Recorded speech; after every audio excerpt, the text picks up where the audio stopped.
Meets जरा इस strategy के बारे में समझाइए कि मैनेजमेंट, अर्निंग, इवेंट्स, टाइमिंग और स्ट्रक्चर, ये स्ट्रेटजी कैसे कैसे काम करती है, कैसे आप इस स्ट्रेटजी को ध्यान में रख के आप शेयर चुनते हैं? तो जैसे मैंने कहा अनिल जी, सब हम मिडिल क्लास से हैं, हमने सीए किया because that was the cheapest qualification to get. ये बात सही है, बिल्कुल। It is the most difficult also, but cheapest.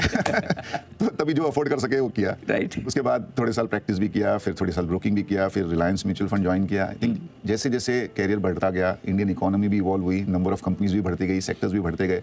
I think सब सीखे, जैसे मैंने कहा बहुत मिस्टेक भी की। तो जब हमने अबैकस की शुरुआत की 2018 में, पहला हमने एक काम किया कि सबने बैठ के एक पूरे दिन ये एनालाइज किया कि हमने हमारी लाइफ में क्या क्या मिस्टेक किए इन्वेस्टमेंट में, नॉट अदर मिस्टेक्स, इन्वेस्टमेंट के।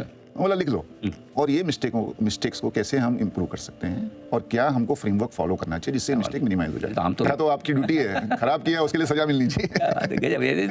कंप्लीटली डिफरेंट थॉट प्रोसेस आप करेंगे। शुरुआत यही से कि क्या क्या गलतियां की वो देखें। और फ्रेमवर्क का एक एडवांटेज क्या होता है ना, अभी लोग बोलते हैं फ्रेमवर्क थोड़ा ब्यूरोक्रेसी लाता है। हाँ, थोड़े बहुत स्टॉक्स आपके मिस हो जाएंगे, लेकिन फ्रेमवर्क से एक तो आपने शॉर्टलिस्ट कर दिया आपका होराइजन। अभी इंडिया में 6000 कंपनी लिस्टेड है, 2000-2500 रोज ट्रेड होते हैं। अभी पूरी की पूरी कंपनियों को तो आप ऊपर से नीचे तक छानबीन करके आप एनालाइज कर नहीं सकते हो। तो ये फ्रेमवर्क बनाओ ऐसा कि उसको जो 6000 है उसको 400-450 में आप थोड़ा लिमिट कर दो। दूसरा, मिस्टेक अवॉइड करो। तो उसकी वजह से बनाई मीट्स, उसमें एमए मैनेजमेंट। अभी सब बोलते हैं अच्छा मैनेजमेंट में इन्वेस्ट करना, but what is the definition of good management?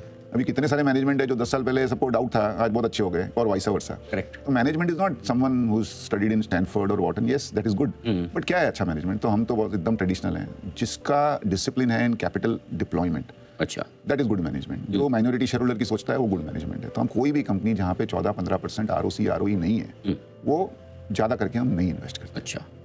ई है अर्निंग। मैंने कहा you are investing in business. Correct. आप ग्रोइंग बिजनेस में इन्वेस्ट करना चाहोगे तो जहाँ अर्निंग 4 से 5 साल में डबल हो सकती है, वही कंपनी में इन्वेस्ट करो। अच्छा। थर्ड आ गया इवेंट्स, ट्रेंड्स एंड डिसरप्शन। ये देखो, ये नई चीज़ है। पहले हम 30-40 साल के लिए कोई बिजनेस में इन्वेस्ट कर सकते थे, कोई कंपनी में इन्वेस्ट कर सकते थे। अभी डिसरप्शन का मामला है, वो टाइम चला गया। अभी जैसे मैं एग्जांपल देता हूँ न्यूज़पेपर की। अभी द मोट हैज शिफ्टेड, क्योंकि मैं अभी भी वही न्यूज़पेपर पढ़ता हूँ बिकॉज मुझे आदत है, लेकिन बच्चे न्यूज़पेपर पढ़ते ही नहीं है। आजकल तो जो न्यूज़ क्रिएट करता है वही रिपोर्टर बन गया, वही ट्वीट कर देता है। तो I think that P has shifted. तो हरदम हम कहते हैं कि market price is equal to EPS into P. EPS is earning, P is perception. तो अगर अर्निंग भी मेंटेन रह गई और अगर पी आपकी गिर गई तो आपका नुकसान हो जाएगा। वैसे ही एंटरटेनमेंट चैनल्स में भी सेम हो गया, because our entertainment is shifted. News और स्पोर्ट्स अभी भी हम लाइव देखते हैं, but entertainment is shifted to Netflix, OTT and all those things.